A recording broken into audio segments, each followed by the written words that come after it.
Sepupus, betrayal is such a big word, but oh, so relevant in the time of the PKR elections. Secret letters, factions, two sides, people throwing shade and throwing even more shade. Perikatan Nasional laughing in the background, one moment after another as people fight each other to death. But today I want to talk about one very specific betrayal. Let's talk about the betrayal of Rafizi Ramli.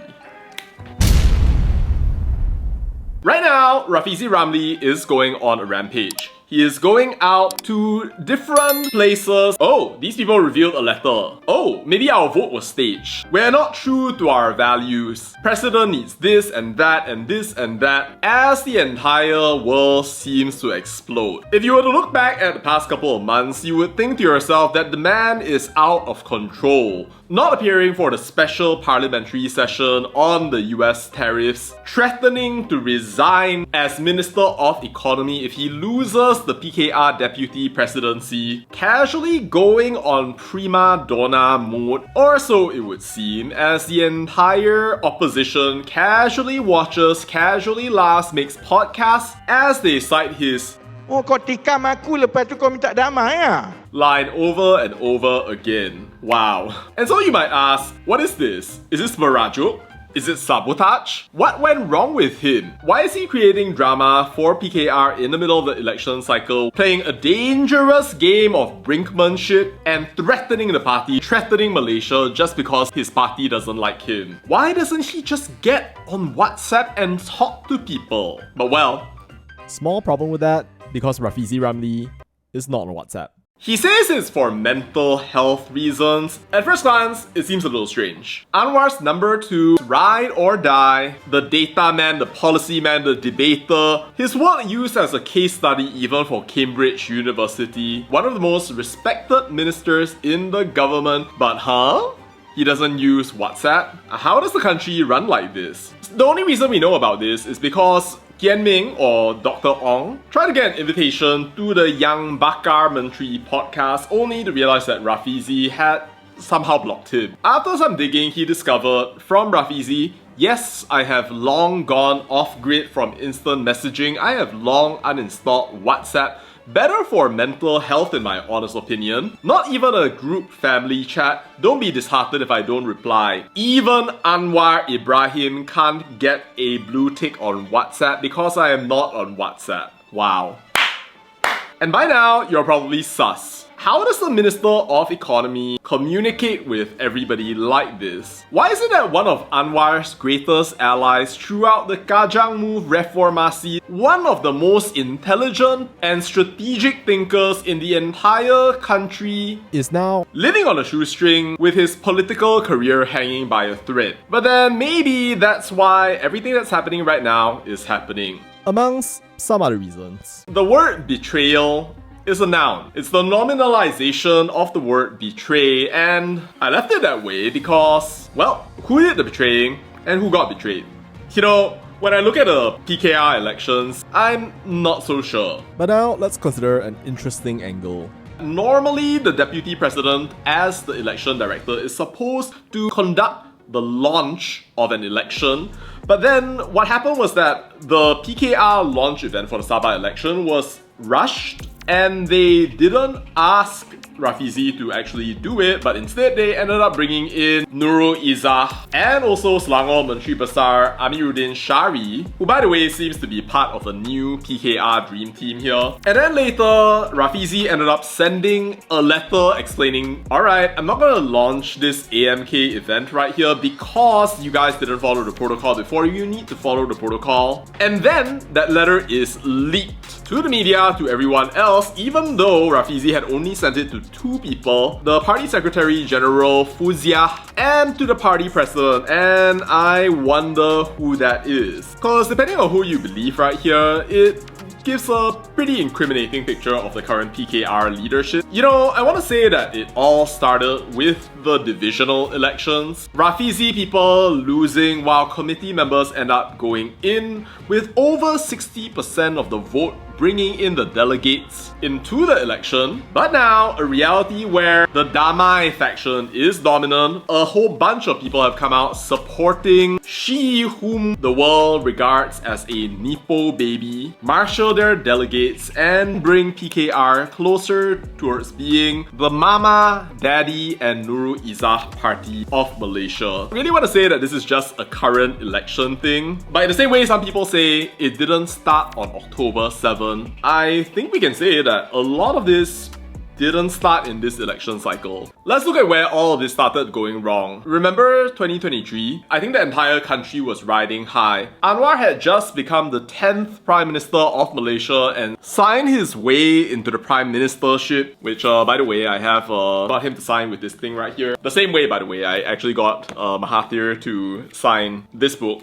And Rafizi was the star of the cabinet, the smart guy, data, in vogue, Cambridge, case study, hero of the country. And here he was, our blue-eyed boy, Minister of Economy, here to bring Malaysia into the ranks of the high-income nations. And suddenly, Nurul Izzah was appointed Senior Economic and Finance Advisor for free. Wow.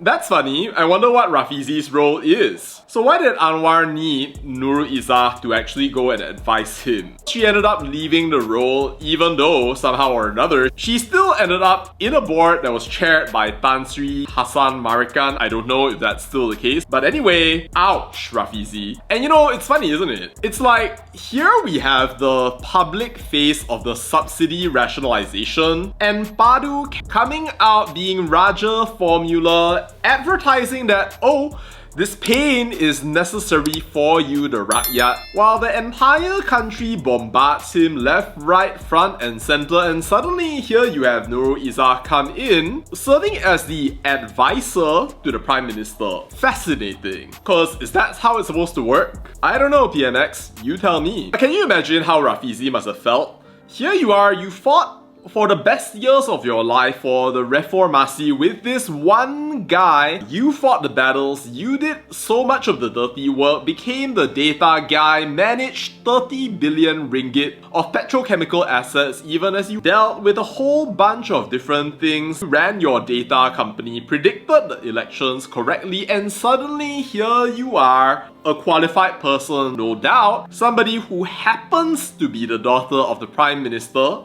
ends up somehow taking the job that you were supposed to have and undermining you in that process. Now the third party in this relationship, but somehow can't just go home and say, Daddy, I don't like Azam Baki. Not sure how much those 27 years counted for. Given that now, the entire world, his party seems to be going around him, left, right, front and center, talking about how, oh, your mulut longkang, don't use it so much, when it is with that mulut longkang that he fought in Reformasi, debated, and ultimately ended up overturning UMNO, who, by the way, once upon a time used to be the bad guys, but now are somehow best friends. Of course, you know, like you could say maybe Rafizi is out of touch. Aka Umbi doesn't like him. He's too coarse, he's too brash, too reformist, too rock the boat.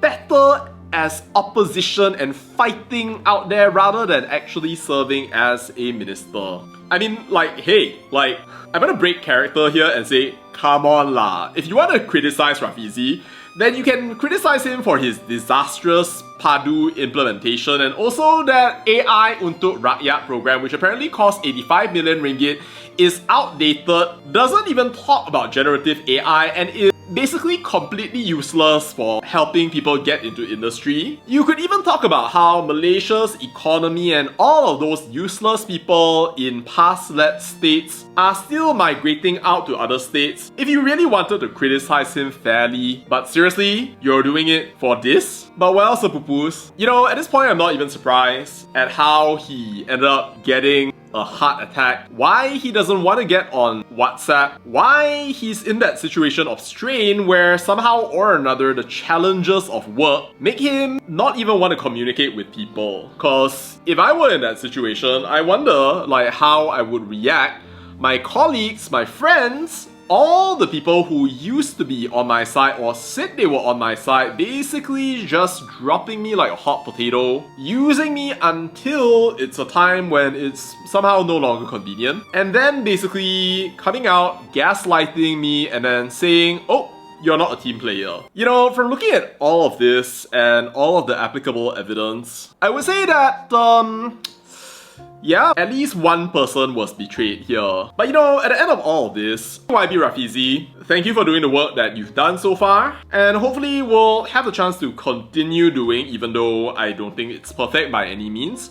But I found you to be someone who actually works hard for our country, a panglima perang, and yeah, like, I actually invited you to my podcast like a couple of months ago. If you end up losing this election, or even if you do win it, and you'd be down to come to my podcast and share your side of the story, I'd be very happy to listen to it. Cause yeah, at the end of the day, the story is shrouded in darkness. I don't know, man. Like, I look at this and I guess I have to open it up to you guys. Sepupus, who betrayed who? Did Rafizi betray PKR, or did PKR betray Rafizi? Let me know your thoughts down in the comments. And well, that's all I have to say about that, and bye.